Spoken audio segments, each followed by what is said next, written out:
I believe the Jets are broken. What you are watching with the New York Jets, and I can't do it anymore. BT says unkillable, unwatchable. They're unwatchable. How do you burn 3 timeouts in the first quarter? Penalties galore, missed kicks. Hey, Woody, when are those wins going to start to take place? You said you fired Salah because you thought that you were going to win starting now. Loss, loss, loss. You stink. Your team stinks. All of them. The defense stinks. Everybody wants to point to the kicker. He's obviously useless. We all knew that. Everybody that's ever watched football for a second in their life all knew that Greg Zuerlein should have been cut weeks ago, except for Woody Johnson and the Jets. But it's everything else that stinks. All of them. How does that defense give up a game-winning touchdown drive to the New England Patriots with a backup quarterback, no less? Jacoby Brissett, after Drake May gets hurt and has to leave the game. You got receivers dropping balls left and right. You got the Jets getting the benefit of the whistle with the flags all game long. They lose to the Patriots? Oh, my God. Come on.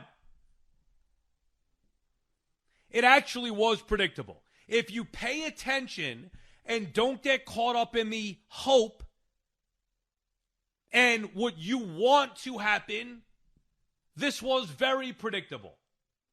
Upsets happen in the NFL, in sports, all the time, but in the NFL in particular.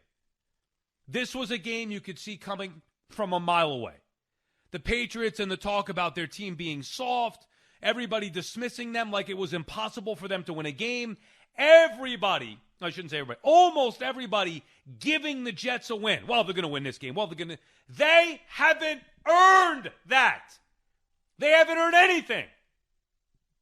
And yet before the season, everybody was talking about, wow, they're going to be a Super Bowl team, playoff team, division team. Based on what? Based on what? Like, give me the example point. Give me the reference. If I tell you I believe Brian Daboll's going to be a good head coach, I can give you reasons and examples why I believe Brian Daboll is going to be a good head coach. Give me the reasons and examples why you thought the Jets were going to be a good team this year. And the more you watch them play, the worse it gets. The Jets did something that I didn't even think was possible, even for the pathetic New York Jets. They actually got worse this year with a healthy Aaron Rodgers. Think about that. And then they add Devontae Adams, and everybody thought, well, that was going to solve their problems. They have Devontae Adams now. I told you all along. I told you they're not good because they haven't built a foundation. You can go get all the stars you want. You can play it on paper all you want. Until you build it the right way, it will not come. Dalvin Cook last year, Devontae Adams this year, not to mention all the others. Oh, yeah, go get Mike Williams. Oh, look at the patchwork offensive line. Tyrone Smith, who's past his prime. Relying on a quarterback 40 years of age off of a season-ending injury a year ago. Rodgers is good, one of the greats of all time. He's not that good. Meaning nobody, especially a singular player, can build this franchise up because they inherently stink because it starts from the top and they just don't get it. And I'm not trying to pick on Woody Johnson. The proof is in the pudding. I don't even have to say it. You know. But he's so delusional as well. Because he thinks that this is the answer. Because somebody told him that this was going to be the answer. And if that somebody was Joe Douglas, see ya. Ulbrich, see ya. If it were me, Rodgers, Sauce, Garrett, see ya. All talk, no action. Thought it was rock bottom in London. Thought it was rock bottom Monday night against the Bills. The signs were there week one. Week one. When they got steamrolled by a Niners team that isn't even any good. Week two. When they barely beat a Titans team that stinks. Losing to Denver the way that they did. That's it. Fork them. Put a fork in the New York Jets. They were done then. And everybody that want to buy it, no, they'll get it going. No, they'll turn it around. Done. Dead. They were a broken team. Prior to this result, they were a broken team. Now what? Troy Aikman said it on Monday night against the Bills. This team fired their biggest salvo or pushed their button to fire Rob Saleh. And they expected to win. And you watch the team play that game, and they were dreadful.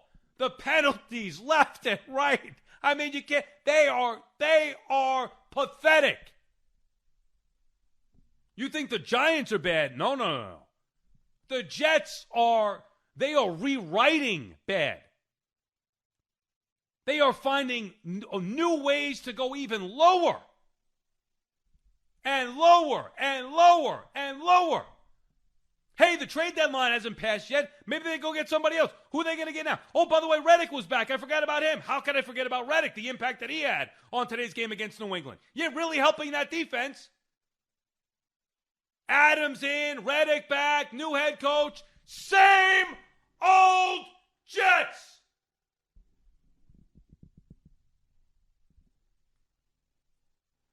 They stink. I don't know how you guys do it. I honestly don't. It's one thing to say, like, I don't know how you do it with Adam Gase, with a young Zach Wilson, Sam Darnold. But like this, after last year and then this, let me tell you something. Now, you know I love sports. Like, I love sports. So much so that I made it my life. Right? It was always my life as a kid. Loved it. Baseball, football, basketball, you name it, just love sports. Not necessarily just playing them all. Baseball I played, but watching them all. Loved it. Couldn't get enough of it. It took priority in my life over everything. Still does to a certain extent, obviously, but it's now more work than it is, just for pleasure. It's both, but still, yeah, I got a job to do. There are a lot of better things you could be doing with your time on this planet than watching the New York Jets play football. Like, at what point do you just say, mercy, I can't take it anymore? They're not worth it. They're not worth it. They have to earn back our trust. You